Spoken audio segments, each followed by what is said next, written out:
করছেন কবে হবে রাধা কুণ্ডে বাস। আমি রাধা কুণ্ডে বাস করতে চাই।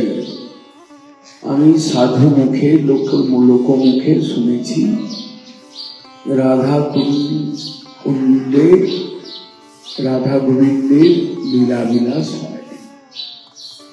আমি শুনেছি এই কুণ্ডের চতুর্দিকে বহু কুঞ্জ রয়েছে, রাধা গোবিন্দ বিলাস করে। আমরা শুনেছি এখানে রঘুনাথ দাস গোস্বামী পাদ ভজন করেছিল। আমরা শুনেছি রাধা কুণ্ড তীরে ভজন করা সর্বশ্রেষ্ঠ হয়। এইরকম আমরা সাধু মুখে লোকমুখে শুনেছি। শুনে বাস করা আর যোগ্যতা অর্জন করে বাস করা।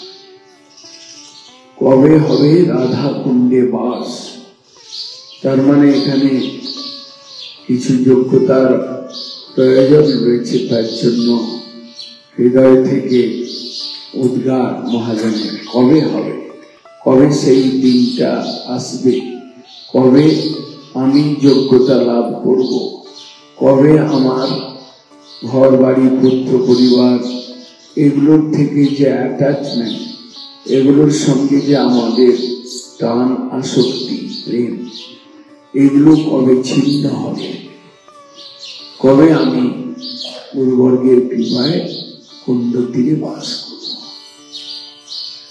এই যোগ্যতা অর্জন করবার পূর্বে যে বাস, এটা অনেকটা অপরাধ করানোর ব্যাপার থাকে, অনেকটা মনের কৌতূহল মেটানোর কথা থাকে, অনেকটা আবার নিজের জীবনের রহস্য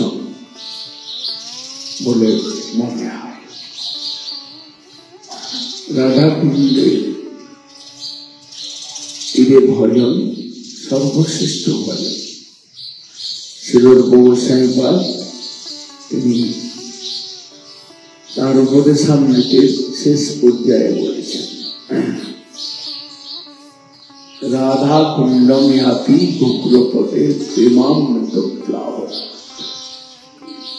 গোকুলপতি গোলকপতি রাধা গোবিন্দে প্রেমের প্লাবন এই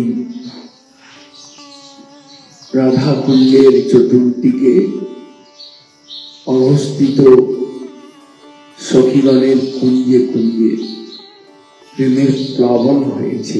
রাধা গোবিন্দের বিলাস সুখের প্লাবন, আনন্দের প্লাবন।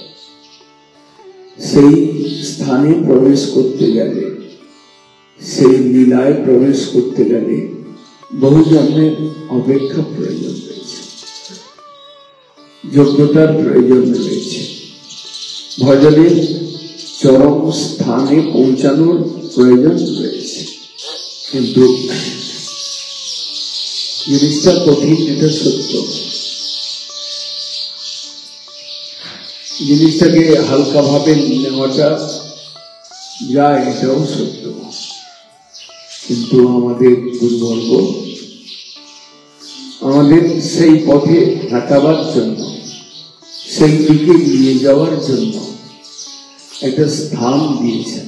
রাধা কুঞ্জ তটে রাধা কুঞ্জ গৌরীয় মঠ স্থাপন করে আমাদের গুরুবর্গ আমাদেরকে বাস করে সেই স্থানে ভজন করতে করতে অনর্থ নির্মুক্ত হয়ে ক্রমে সেই নিত্যধাম রাধা কুণ্ড তীরে বাস করবার যোগ্যতা অর্জন করবার একটা সুযোগ দান করেছে।